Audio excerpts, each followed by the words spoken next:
Bonjour à tous. Nous bénissons le Seigneur pour ce moment où nos cœurs s'approchent encore de lui par l'édification de la parole. Nous sommes là ce soir pour parler un peu de ces moments de jeûne, ces moments de privation, ces moments de concentration, d'approchement et rapprochement, si vous voulez. C'est un moment où l'esprit prend l'ascendance sur la chair. Et comme il avait été prévu, que nous puissions ce matin parler de ce qui est écrit dans le livre d'Ésaïe 58. Seigneur, nous bénissons ta parole ce soir, cette nuit, Seigneur. Nous sommes très reconnaissants de la grâce que tu nous fais de pouvoir s'approcher de toi, Seigneur, surtout t'écouter au travers de cette prédication, de cette exhortation, de cet encouragement. Bénis chacun de nous et prépare nos cœurs, Seigneur, à s'humilier devant toi, à se rapprocher de toi, Seigneur, à te chercher à chaque instant. Merci pour chaque personne disposée et pour chaque âme, Seigneur, que tu mets devant nous. Nous te les recommandons et nous demandons ta grâce, ton amour et tes bontés. Au nom de Jésus. Oui, bien-aimés, nous sommes dans un moment de méditation et surtout de réflexion par rapport à ce qui concerne le jeûne dont le Seigneur attend de nous que nous puissions faire pour que nos cœurs puissent rencontrer les attentes de Dieu. Nous sommes dans Ésaïe 58. Je vais lire jusqu'au verset 7. Le reste des versets, je pense qu'on aura le temps de finir même prochainement. Et cette nuit, je voudrais nous parler juste jusqu'au verset 7. Ésaïe 58, premier verset jusqu'au 7e. Crie en plein gosier, ne te retiens pas. Élève ta voix comme un corps et annonce son crime à mon peuple. À la maison de Jacob, c'est péché. Tous les jours, ils me cherchent. Ils veulent connaître mes voies, comme une nation qui aurait pratiqué la justice et n'aurait pas abandonné les droits établis par son Dieu. Ils me demandent des arrêts justes. Ils désirent l'approche des dieux. Que nous sert de gêner? Tu ne le vois pas? De nous humilier? Tu n'y prends pas garde. C'est que les jours de vos jeûnes, vous vous livrez à vos penchants et vous traitez durement tous vos ouvriers. Vous jeûnez pour vous disputer et vous quereller, pour frapper méchamment du poing.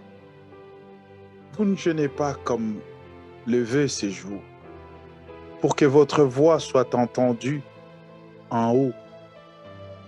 Et c'est là les jeûnes que je préconise. Un jour où l'homme s'humilie. S'agit-il de courber la tête comme un jonc, de se courber sur les sacs et la cendre? Et c'est là ce que tu appelleras un jeûne, un jour agréable à l'Éternel. Excusez-moi. Voici les jeûnes que je préconise. Détache les chaînes de la méchanceté. Dénoue les liens des jougs. Renvoie libre ceux qu'on écrase. Et que l'on rompe toute espèce de joug. Partage ton pain avec celui qui a faim. et ramène à la maison les pauvres et sans-abri. Si tu vois un homme nu, couvre-le et ne te détourne pas de celui qui est ta propre chair. Excusez-moi, je suis désolé. Oui, bien-aimé, l'autre fois quand je donnais ces thèmes de jeûne, j'avais essayé un peu de nous énumérer quelques points et surtout faire un petit speech pour essayer de nous amener à comprendre réellement qu'est-ce qu'il faudrait pendant ces temps, qu'est-ce que nous devrions faire pendant ces temps et qu'est-ce que le Seigneur attend de nous. Comme je l'avais promis, je vais prendre les temps que je vais prendre, c'est-à-dire 4 semaines. À chaque semaine de jeûne, je tenterai de parler sur Ésaïe 58. Je pense que c'est très important de savoir qu'est-ce qu'on fait. Et lorsqu'on fait quelque chose avec connaissance, je pense qu'on ne peut pas louper les buts. Les buts pour lesquels nous gênons, ce n'est pas pour que le monde voie. Nous ne nous gênons pas... Excusez-moi. Nous ne nous gênons pas pour ce qui est charnel. Nous ne nous gênons pas pour les apparences, pour que les gens nous admirent, que les gens disent de nous. Non, nous gênons pour Dieu, en fait. Nous gênons pour amener notre esprit à la hauteur de Dieu. Nous gênons pour amener notre esprit à être dans la même diapason que Dieu. Car la Bible dit nous sommes des dieux, c'est-à-dire nous sommes dans la divinité de Dieu. Et Dieu n'est pas charnel, mais il peut se manifester dans la chair. Dieu est beaucoup plus esprit. Et la Bible dit, Dieu est esprit. Il faut que ceux qui l'adorent en esprit. Voilà pourquoi je dis, le temps de jeûne, c'est un temps où l'homme s'efface, la chair s'éteint, et que nous élevons notre esprit dans la dimension divine pour pouvoir atteindre les horizons de Dieu, les niveaux, pour que nous soyons dans la même diapason, écouter, voir, entendre la voix de Dieu. Et je disais, bien-aimé, ici, dans Ésaïe 58, nous sommes dans une configuration où le peuple d'Israël, ils viennent de sortir de la captivité de plus au moins de 50 ans de captivité. Le pays était en grande partie dévasté, détruit même. C'était un pays où il n'y avait presque pas de loi parce qu'il venait de la captivité, le temps d'organiser toutes choses. Il y avait la corruption, il y avait la misère, il y avait la galère. Il n'y avait même pas de travail. Les gens se cherchaient en fait. Il y avait vraiment une corruption, je dirais, permettez-moi, mais c'est comme l'image de certains pays d'Afrique ou de certains pays dans le monde, pas seulement l'Afrique, mais certains pays dans le monde. Il y a les chaos, il y a la corruption, il y a tellement de commerces illicites, la drogue, tout ce que vous voyez. Et Israël vient de sortir de la captivité dans Babylone. Et maintenant, il doit s'organiser. C'est un peuple sonné à peu près, c'est un peuple un peu perdu. Et il se fait que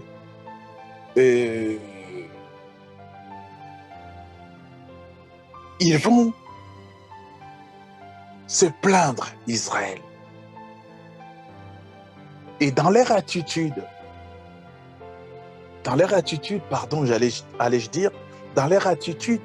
Israël va faire comme il faisait avant, en fait. Israël n'avait pas oublié son Dieu. Il voulait le faire. En fait, le peuple était devenu religieux, en fait. Il n'y avait plus rien de l'esprit. En fait, les rites avaient pris la place des ordonnances. C'est-à-dire, dans les rites, il n'y avait plus l'esprit, l'esprit de la parole.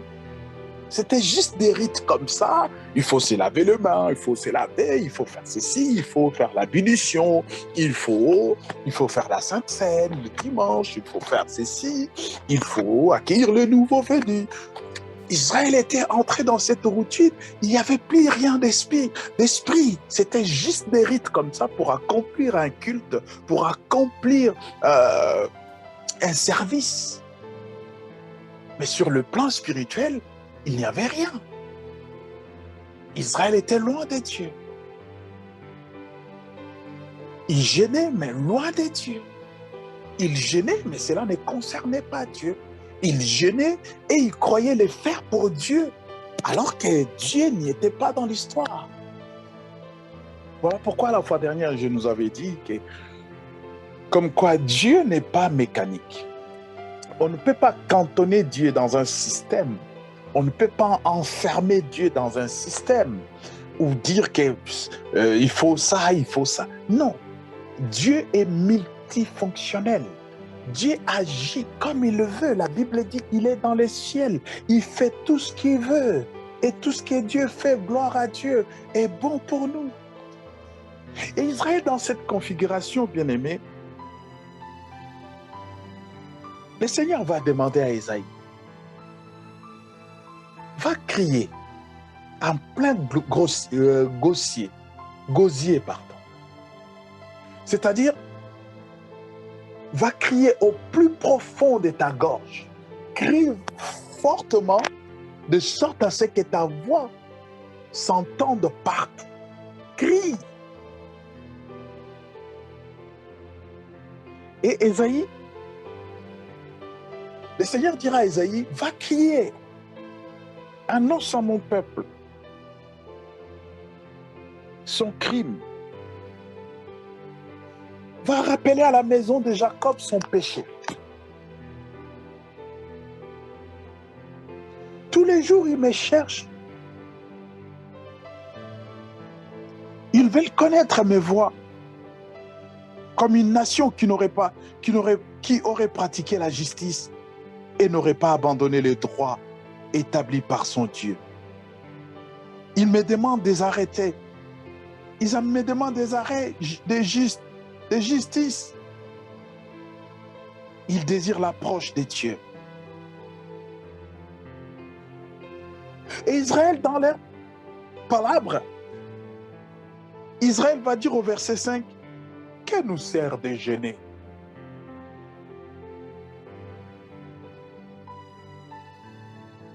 Tu ne le vois pas de nous humilier. Tu n'y as pas égard. » Et l'Éternel leur répond, « C'est que le jour de votre gêne, vous vous livrez à vos penchants. Et vous traitez durement tous vos ouvriers. Vous jeûnez pour vous disputer et vous quereller, pour frapper méchamment du poing. Vous ne jeûnez pas comme le veut ces jours, pour que votre voix soit entendue en haut.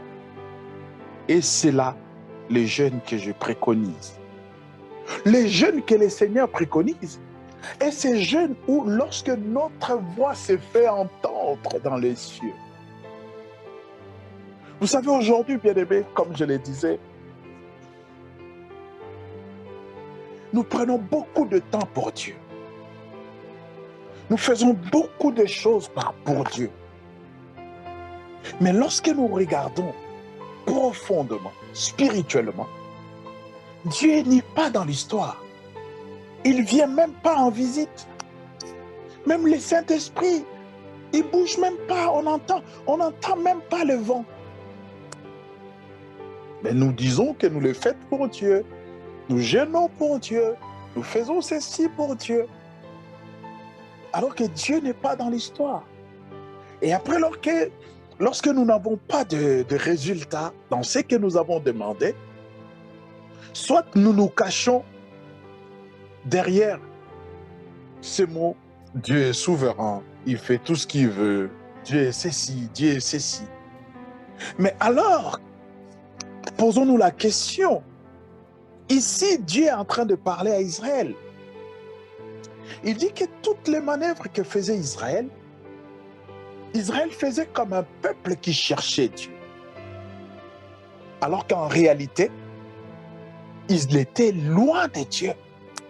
Mais dans la pratique, excusez-moi, dans la pratique, je disais, dans les rites, ce que faisait Israël ne correspondait pas avec ce que Dieu attendait de son peuple. Qu'est-ce qu'Israël faisait, bien-aimé? Ils ont remplacé les rites par les ordonnances. Les rites qui sont remplacés par les ordonnances.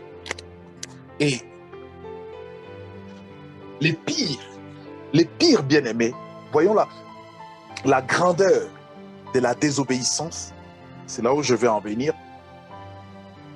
L'Éternel dit à Élie, va annoncer à mon peuple son crime. Alors qu'il n'y avait pas meurtre, il n'y avait pas vol, il n'y avait pas assassinat. L'attitude de ce peuple vis-à-vis de Dieu était criminelle. Si c'était aujourd'hui, Israël devrait passer dans les assises.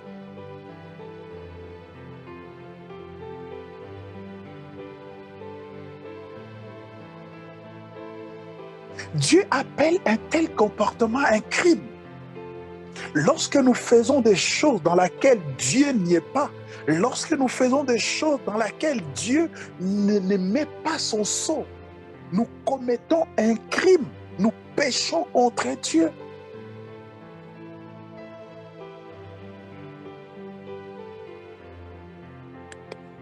Israël n'a pas commis un crime physique. Israël a commis un péché. Et le mot péché en hébreu, c'est ata. Et ata signifie manquer la cible, viser à côté. Le comportement, l'attitude d'Israël, il visait à côté. Le peuple visait à côté. Le peuple avait manqué la cible.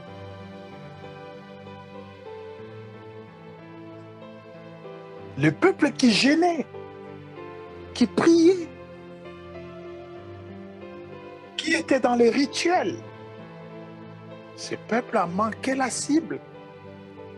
Et Dieu dit à Isaïe, va les rappeler qu'ils arrêtent de faire ce qu'ils sont en train de faire. Va les rappeler. Va les rappeler. Le problème, ce n'est pas moi. Le problème, c'est leur attitude. Le problème, c'est leur disposition du cœur. Le problème, c'est qu'ils ont cru que moi, j'étais qu'un Dieu rituel. Moi, je donne vie dans tout ce qui est rituel. Dans mes ordonnances, il y a l'esprit de l'ordonnance qui fait vivre l'ordonnance, qui donne la vie à l'ordonnance. Elle est où la vie dans les jeûnes? Elle est où la vie dans la privation? Elle est où la vie dans l'abstinence? Va dire à ce peuple. Mais Israël, il était là tous les jours, il cherchait Dieu.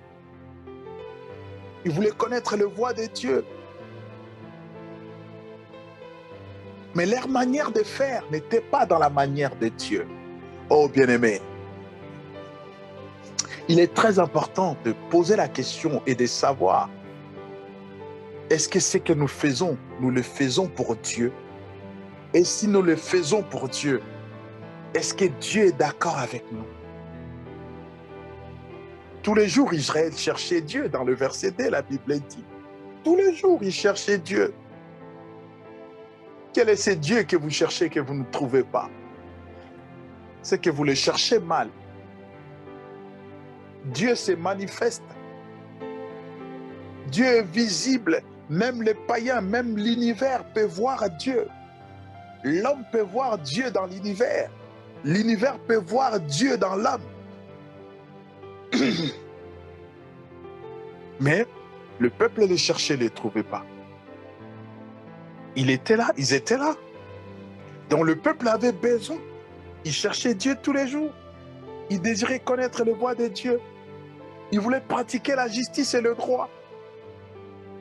Il cherchait les arrêts, c'est-à-dire les lois de justice. Les lois justes. En quelque sorte, le peuple voulait être près de Dieu. Mais leur intention les détournait de Dieu. Leur intention les éloignait de Dieu. Les éloignait loin de Dieu.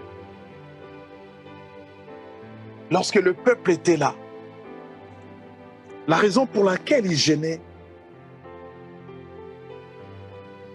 ce n'était pas vraiment chercher la face de Dieu, comme on dit. Le peuple était là pendant les jeûnes. Ils étaient dans leurs affaires, ils réglaient leurs problèmes, ils réglaient leurs différends, ils traitaient durement leurs ouvriers.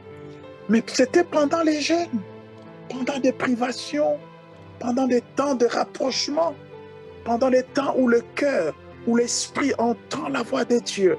Mais le peuple était là dans la distraction. Le peuple était là dans des choses auxquelles Dieu n'adhère pas. Le peuple était là.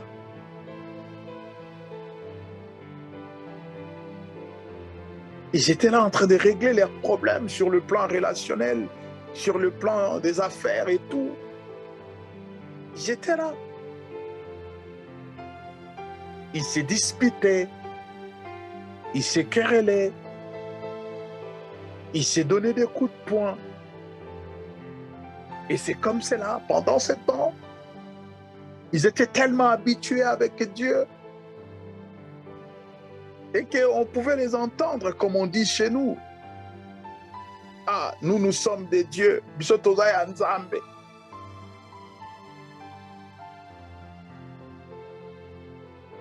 Mais le peuple était là dans la distraction, dans de tels comportements. Ils sont restés dans les rituels extérieurs. Ils ont oublié une parole de Dieu. Où Dieu dit, je veux la miséricorde et non les sacrifices. Le peuple ne se faisait pas miséricorde les uns les autres. Ils étaient là en train de se chamailler, de se quereller, de disputer, de se donner des coups de poing, de se bagarrer et tout. Mais c'était pendant le jeûne, le jour de privation. Dans leur bouche, ils cherchaient Dieu. Et le Seigneur les appelle à la conversion.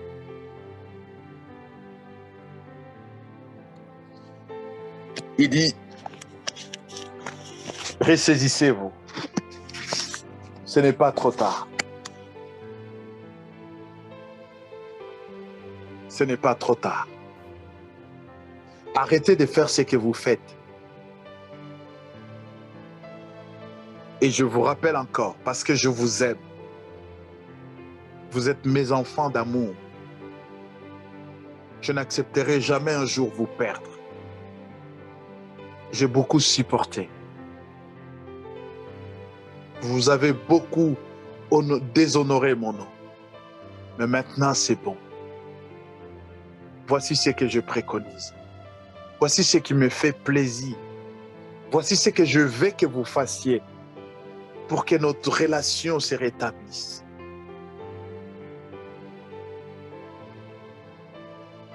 Moi, je prends plaisir lorsqu'on détache les chaînes de la méchanceté.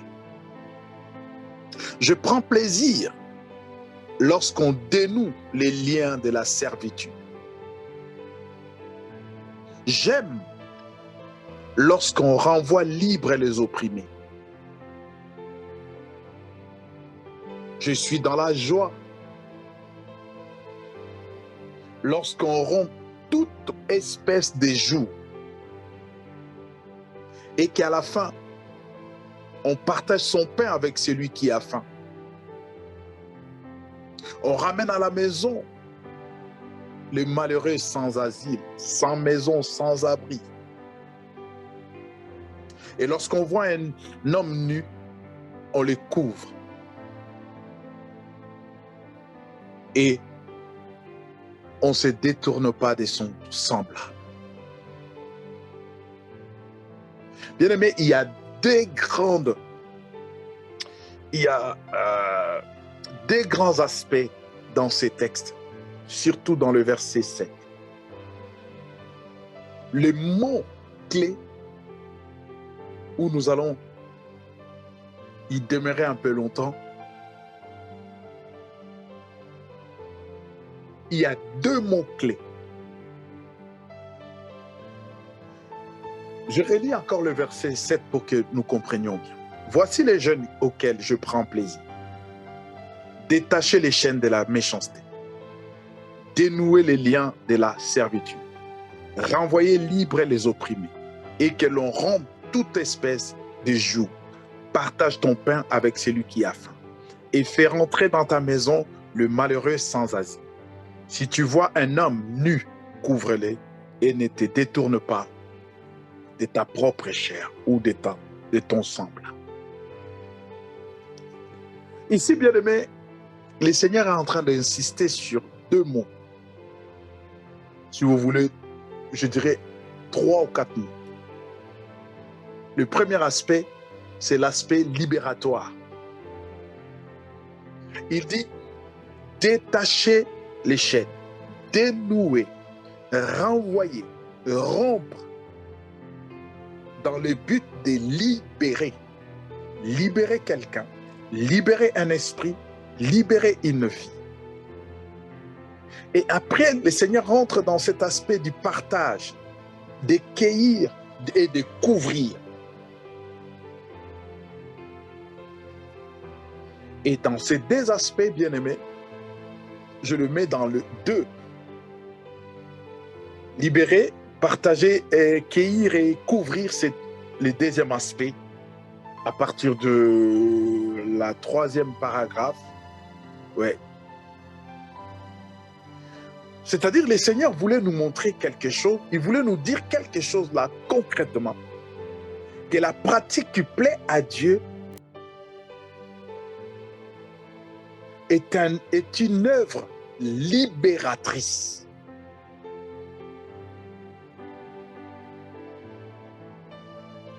C'est une œuvre libératrice. Lorsque nous jeûnons, bien-aimés, le Seigneur nous donne un aspect, il nous donne une configuration, il nous utilise comme des libérateurs.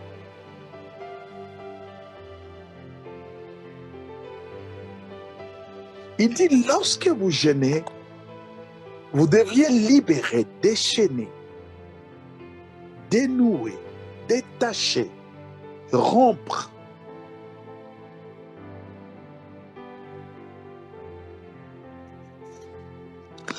Si nous sommes littéraires, nous voulons rester littéraires dans ces textes, nous dirions ce que nous sommes en train de dire. Et le Seigneur nous amène dans ce qui est l'acte fondateur du judaïsme. C'est-à-dire l'acte fondateur de ces mouvements, de ce que Dieu a choisi comme modèle, comme exemple.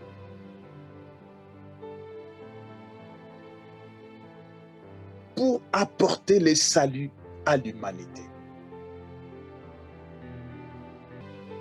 Bien aimé, la première des choses, lorsque le Seigneur va chercher Moïse, le but c'était de libérer Israël, de les libérer de l'oppression, de libérer Israël de ce que leur faisait subir les Égyptiens.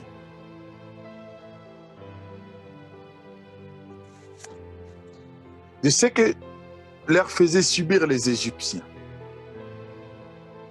Et le Seigneur va les libérer pour les amener de l'autre côté, pour qu'Israël devienne son peuple à lui. Libéré de l'esclavage, libéré des jougs de la servitude, pour devenir le peuple de Dieu. Et c'est de la même manière, bien-aimé dans le Seigneur. Je suis en train d'étaler et je vais vraiment clôturer sur le plan ecclésiastique. Si vous le voulez, je reviendrai après. Je disais, lorsque le Seigneur libère Israël, c'est juste l'image de ce peuple de Dieu que nous sommes aujourd'hui. Bien-aimés, croyez-moi, Dieu est capable de tout. Il pouvait libérer Israël et les laisser en Égypte. Créer une cité comme ils étaient. D'ailleurs, Israël était à Gozen. Et lorsque le malheur, les fléaux frappaient l'Égypte, Israël était protégé. Le Seigneur pouvait les laisser tranquillement à Gozen, les bénir à Gozen, leur tout donner à Gozen. Mais il a voulu, non, les faire sortir de l'esclavage des Égyptiens. Ils ont traversé les eaux, et Paul il dit, la traversée des eaux est l'image du baptême que nous avons en Christ. Lorsque nous entrons dans les eaux, lorsqu'Israël entre dans les eaux, dans la mer Rouge, il meurt, et lorsqu'il sort de l'autre côté, il vit avec les seigneurs. Et c'est de la même manière, la Bible dit, nous mourons et nous ressuscitons dans les eaux de baptême avec Christ. C'est-à-dire la vieille nature meurt et nous ressuscitons comme des nouvelles créatures en Christ Jésus. Et Paul dira, vous frères, c'est à la liberté que vous avez été appelés. Si Christ vous a libérés, c'est pour que vous soyez réellement libres.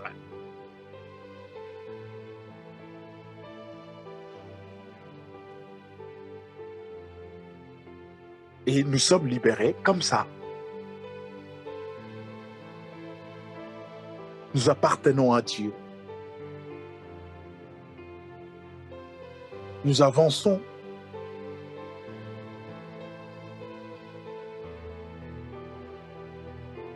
Et la deuxième partie du verset 7, je l'ai dit,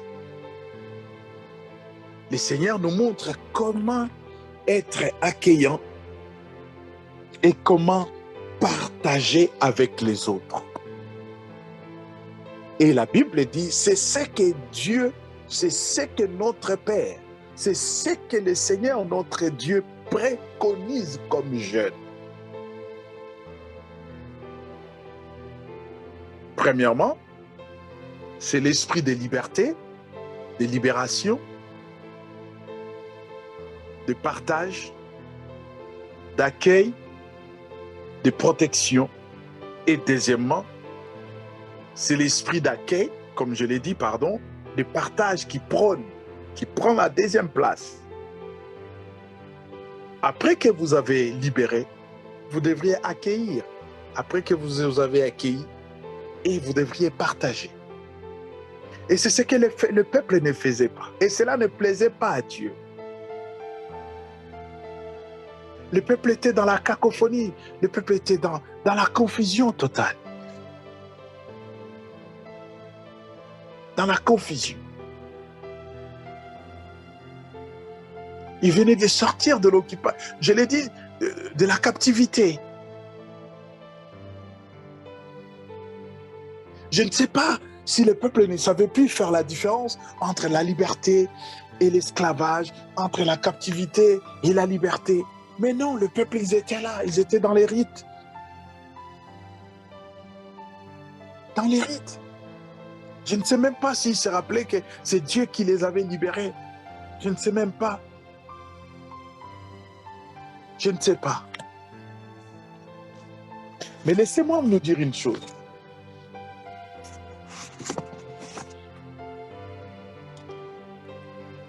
Israël,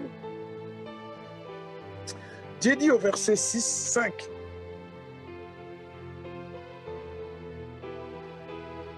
Je commence au verset 4. Vous gênez pour vous disputer et vous quereller, pour frapper méchamment du poing. Vous ne gênez pas comme lever ces jours, pour que votre voix soit entendue en haut. Et c'est les jeunes que je préconise. Un jour où l'homme où l'homme s'humilie, s'agit-il de courber la tête comme un jaune? Ce n'est pas dans les apparences. Ce n'est pas avec un visage pâle, avec un accoutrement un peu délaissé, ringard. Ce n'est pas ça. Vous savez, frère, nous sommes dans une période de 40 jours, de 100 jours de jeûne. Nous jeûnons parce que nous allons maintenant vers la fin de l'année. Vous savez, bien-aimés, il faut préparer la traversée. Nous allons jeûner pendant... Non, ce n'est pas ça. Ce n'est pas ça. Ce n'est pas ça, les apparences. Au verset 6, le Seigneur, il dit, voici ce que je préconise. Détache les chaînes de la méchanceté. Détache les chaînes de la méchanceté. Dénoue les liens des jougs. Renvoie libre ceux qu'on écrase. Et que l'on rompt toute espèce de joug. Alléluia.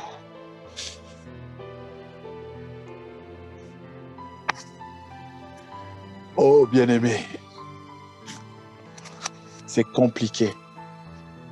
Pourquoi gênons-nous? Et lorsque nous gênons, est-ce que sommes-nous vraiment dans le plan et la volonté de Dieu?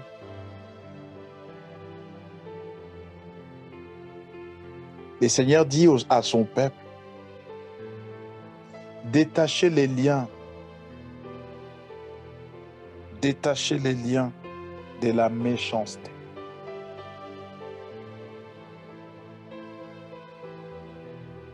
C'est quoi les liens de la méchanceté?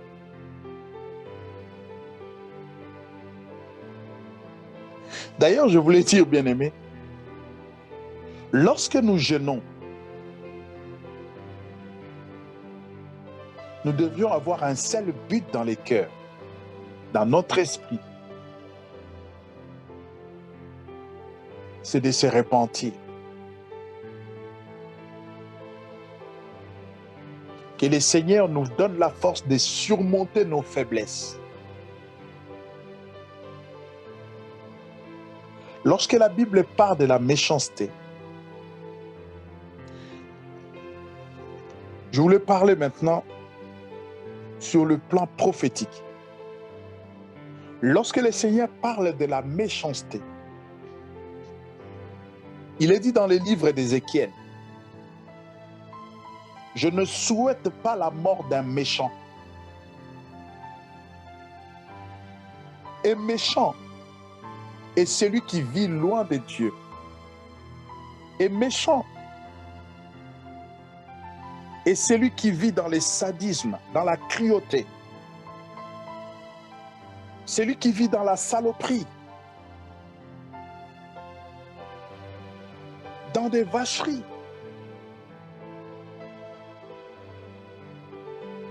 Celui qui dans sa bouche n'a que de propos ordurieux. celui qui est indigne, celui qui a de la mimosité.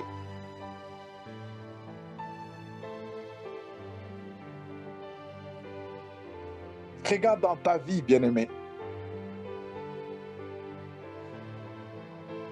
Il y en a qui jeûnent pendant qu'ils ont la haine de leurs semblables. Il y en a qui jeûnent pendant qu'ils détestent leurs parents. Il y en a qui jeûnent pendant qu'ils commettent l'adultère. Il y en a qui jeûnent, bien-aimés, alors qu'ils sont indignes, que ce soit à la maison, dans la société, dans la famille, dans la vie, ils sont indignes. Excusez-moi. Vous le regardez, vous vous posez des questions. Ça, c'est quel genre de président? Ça, c'est quel genre de ministre? Ça, c'est quel genre de pasteur? Ça, c'est quel genre de papa? Ça, c'est quel genre de maman? Mais ils jeûnent. Ils ne jeûnent pas pour leur vie, pour détacher ces chaînes. Ils jeûnent parce que le pasteur a dit, parce que le pasteur a promis, parce que le pasteur a dit que nous sommes dans une période où le sorcier travaille et qu'ils peuvent te bouffer, alors tu dois jeûner. Mais d'eux-mêmes, ils ne prennent pas conscience qu'ils sont dans la méchanceté. Ils sont dans la méchanceté.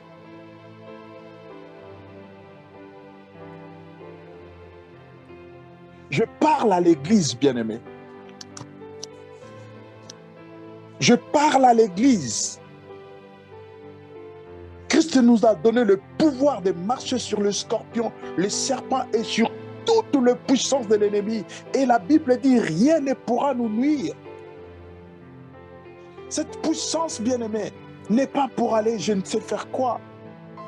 Nous avons dans nos églises les gens qui sont en pleine, ils sont liés dans les chaînes, ils sont enchaînés.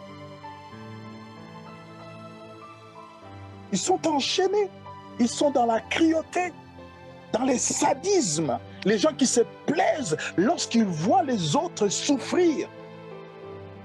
Et je me rappelle à l'époque de Mobutu, on disait c'était les primakuria. Et aujourd'hui, les primakuria est à l'église. Les primakuria, les gens qui se plaisent, ils sont dans la joie de voir les autres, les uns souffrir.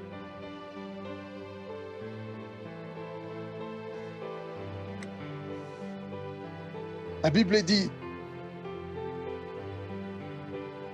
détachez ces chaînes-là de la méchanceté. Dénouer les liens du joug.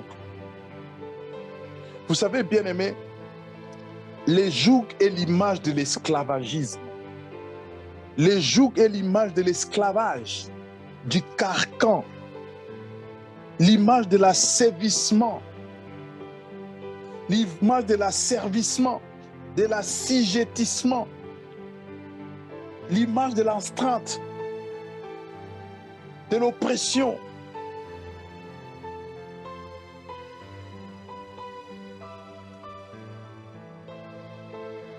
Bien-aimés, nous connaissons à l'église. Et lorsque nous sommes à l'église, nous pouvons voir si nous avons l'œil de Dieu. Qu'à l'église, les gens vivent comme les esclaves. Ils sont asservis. Ils sont assujettis. Les fidèles qui obéissent beaucoup plus à leur conducteur qu'à Dieu, qu'à la parole de Dieu. Ils sont esclaves de leur conducteur au lieu d'être esclaves de Dieu. Ils sont esclaves. Ils sont esclaves du système. Ils sont assujettis par le système.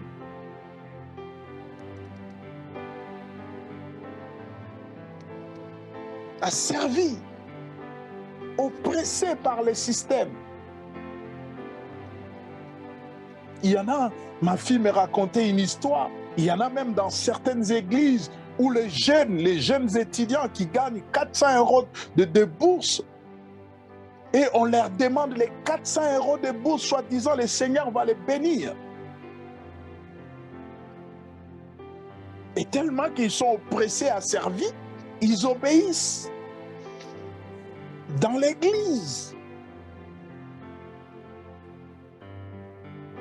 On les appelle le peuple de Dieu.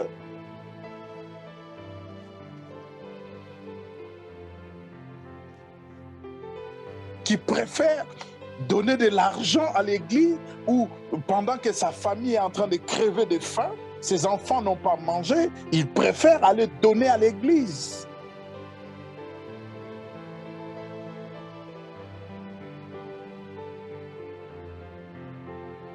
Bien-aimés dans le Seigneur, il n'y a aucune personne qui est dans l'église aujourd'hui qui est née physiquement à l'église. Physiquement, nous venons tous d'une famille. Et c'est la famille qui nous amène à l'église pour que l'église nous engendre. Nous venons tous d'une famille.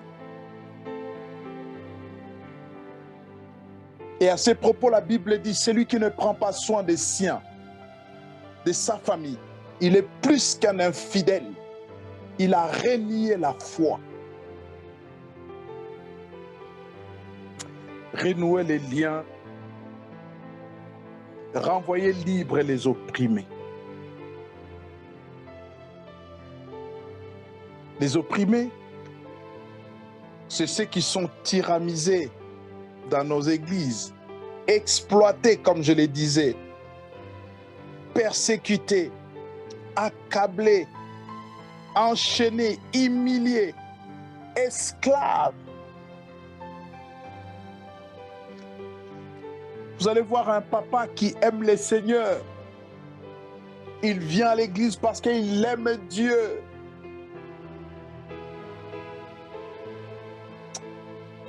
Je l'ai vu dans beaucoup d'églises où lorsqu'un frère ou une sœur quelqu'un vient, il n'est pas à la hauteur de l'atmosphère, c'est-à-dire il n'a pas un langage facile, il a des difficultés au niveau linguistique.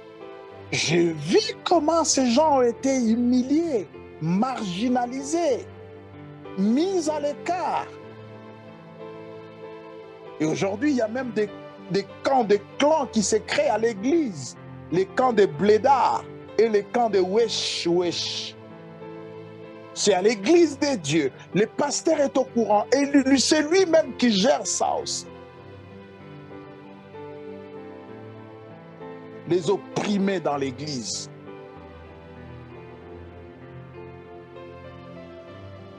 Rompre toute espèce de joug.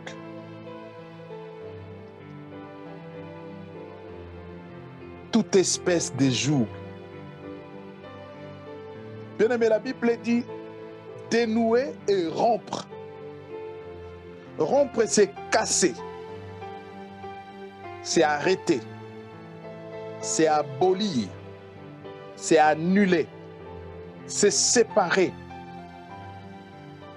divorcer, briser.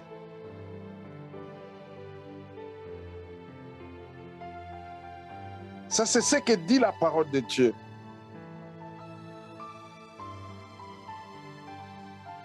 Rompre sur ces choses. Et je l'ai dit tout à l'heure. Bien-aimé, dans tout ça,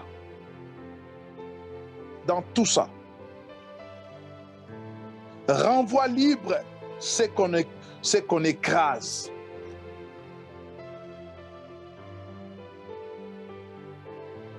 Renvoie libre ce qu'on a laminé, on a rabaissé, on a terrassé, on a surchargé, on a détruit. C'est que les gens dans l'église ont accablé. On a même touché à sa personne physique. La Bible dit, c'est à toi et moi de les rendre libres. C'est cette attitude-là des jeunes que le Seigneur attend de nous. Je parlais de la liberté. Je parlais de cet aspect de liberté, cet aspect libératoire. L'image d'Israël qui sort de l'Égypte.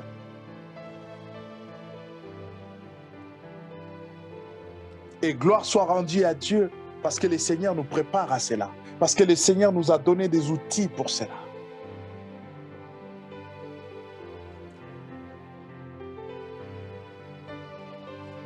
Le Seigneur nous a équipés pour cela.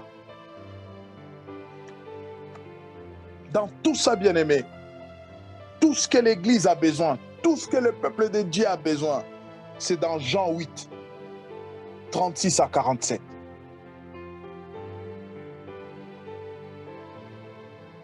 Les gens sont allés à l'église, ils sont allés dans des communautés, dans des dénominations, sans pour autant chercher Jésus. Les gens sont allés parce qu'ils ont entendu, ils ont vu. Ils sont allés, ils sont accourus pour des miracles, pour des je ne sais quoi.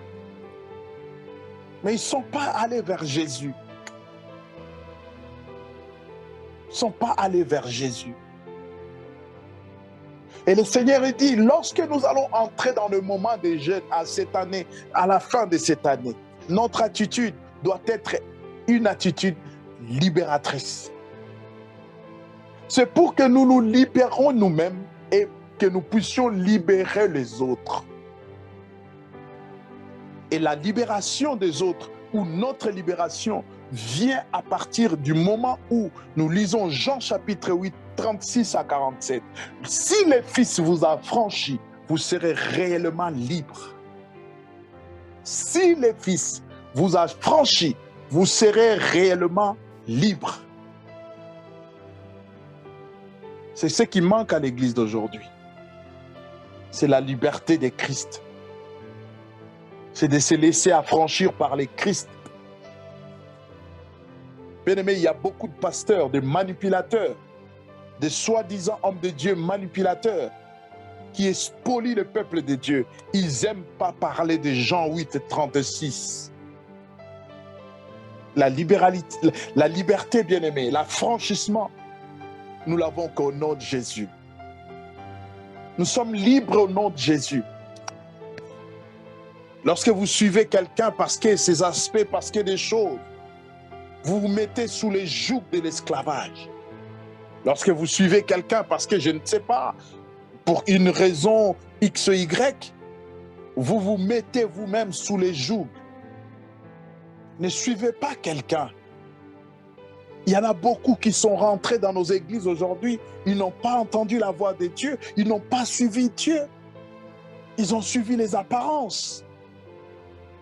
Et vous vous retrouvez aujourd'hui en train de créer des disputes, des choses à l'église, parce que vous n'avez pas suivi Dieu. Oh, je prie que quelqu'un soit libre. Que Jean 8, 36 à 47 puisse entrer dans une vie et que la personne recouvre la liberté de Christ. Christ nous a affranchis pour la liberté. La Bible dit Christ nous a affranchis pour la liberté. Et c'est pour la liberté que Christ nous a affranchis. Et je rentre dans le deuxième aspect, l'aspect protecteur, l'aspect d'accueil, l'aspect de réception. Il dit, partage ton pain. Partage ton pain.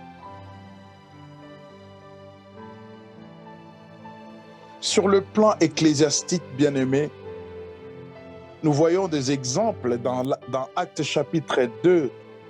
La Bible dit, ils mettaient tout en commun, et ils s'achetaient des choses, ils partageaient. Ils ont fait de sorte à ce que l'un ne manque de rien et que tout le monde ait toujours quelque chose. Et l'Église a fonctionné comme ça. Les gens ne se moquaient pas, les frères ne se moquaient pas d'un frère qui n'avait pas de quoi se vêtir.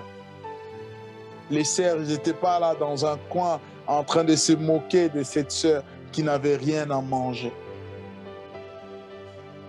D'ailleurs, si tel avait été le cas, ils prenaient de ce qu'ils avaient pour donner à celui qui était dans le besoin. C'est ça l'Église. L'Église des Actes, chapitre 2, à partir du verset 42. Ils persévéraient dans les enseignements des apôtres, dans la fraction de pain, dans la communion fraternelle et dans les prières. Ils persévéraient dans ça. L'un ne mangeait pas pendant que l'autre n'avait rien à manger. Tout le monde devait avoir à manger. Et cela faisait la joie de tout le monde. Est-ce que c'est ce qui se passe à l'église d'aujourd'hui? Et nous gênons. Nous nous plaignons que le Seigneur ne nous exauce pas. Ou pour ne pas se plaindre, nous créons de faux témoignages à laquelle Dieu n'est pas. Ce n'est même pas Dieu qui a fait. Juste pour soulager notre conscience. Il dit partage ton pain pendant des temps de jeûne. Autre image du pain, c'est la parole. La parole de Dieu, la Bible dit Jésus est le pain de Dieu. Il est la parole faite chair. Et cette parole est le pain de Dieu. Partage-le. Ne garde pas ton Jésus pour toi. Donne-le aux autres. Fais-le montrer aux autres.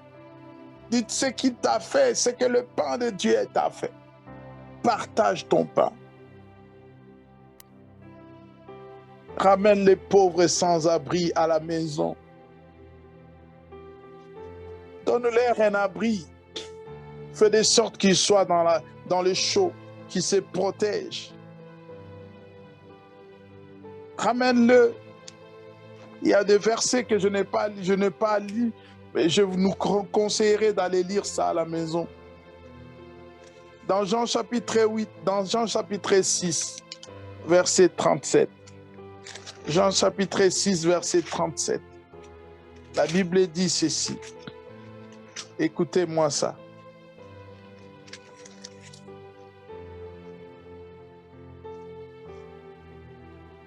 Tout ce que le Père me donne viendra à moi, et je ne jeterai point dehors celui qui vient à moi. Ramenez-le à la maison, le pauvre, les sans-abri. Ramenez-le à la maison. D'ailleurs, je lance une invitation à toutes celles et tous ceux qui voudront que cette année, même la semaine prochaine, que nous puissions commencer une action pour aller prêcher l'évangile aux sans-abri. Toutes celles ou celui qui sera prêt, vous avez mon numéro, appelez-moi, on va s'organiser, on va aller apporter Jésus aux sans-abri. Il dit, je ne mettrai jamais dehors. Oh, bien-aimé, laissez-moi vous dire une chose. Ton pasteur te mettra dehors. Ton pasteur va t'excommunier. Ton église te mettra dehors. Et je t'amène à la maison ce soir. Viens, Jésus t'aime. Il a le bras grandement ouvert. Je vais t'accueillir. Viens, reviens à la maison. Dans la maison de ton père, il y a beaucoup de place. Comme le fils prodige. Reviens, reviens, reviens. Il y a une place pour toi. Malgré ce que tu as fait, malgré ce que tu as commis. Même si tu as tué quelqu'un, oh, Dieu veut t'accorder une nouvelle grâce. Un nouveau départ. Même si je ne sais qu'est-ce qui t'est arrivé. Oh, il n'y en a aucun péché que Christ a oublié à la croix. Tout était accompli. Rien, reviens à la maison. Ne sois pas triste. Ne sois pas dépaysé. Ne reste pas à la merci du diable. Reviens à la maison. Je t'appelle ce soir. Couvre ceux qui sont nus couvre ceux qui sont nus. Couvre ceux qui sont nus. J'aime cette histoire, bien-aimée. Lorsque Jésus dit à ses disciples,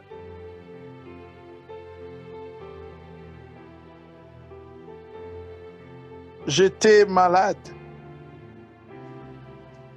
vous n'êtes pas venus me voir.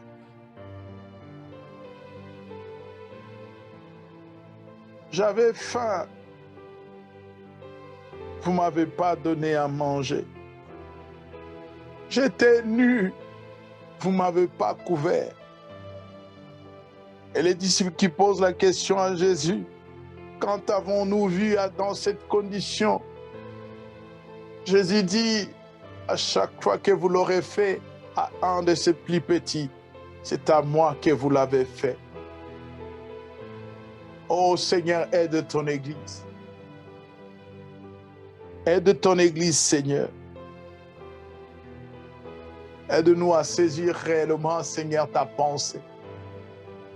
Cher bien-aimé, la Bible dit, ne nous lassons pas de faire du bien. Et aujourd'hui, lorsque je regarde sur TikTok, je regarde tous les messages qui sont diffusés, je dis, Seigneur, Seigneur, aide-nous. Que des messages de méfiance, que des messages de réticence, que des messages de faites attention. Tu ne connais pas, tu ne sais pas, ne te rapproche pas, il ne faut pas avoir. Oh Seigneur, ton Église suit même les gens du monde. Jésus est resté plus de 3 ans avec Judas. Il a mangé, il a dormi avec lui. Combien aujourd'hui l'Église, combien aujourd'hui le peuple de Dieu n'ont pas repoussé leur Judas et aujourd'hui ils pleurent. Aujourd'hui, ils cherchent des solutions. Tu souffres parce que tu as repoussé ton Judas. Tu t'es éloigné de ton Judas. Les Judas sont des marches, des escaliers qui te permettent d'atteindre ton but, ta destinée. Et tu as écrasé, tu as repoussé, tu as rejeté loin de toi ton Judas. La volonté de Dieu ne serait pas accomplie si Judas n'avait été à côté de Jésus. Pourquoi vous avez peur?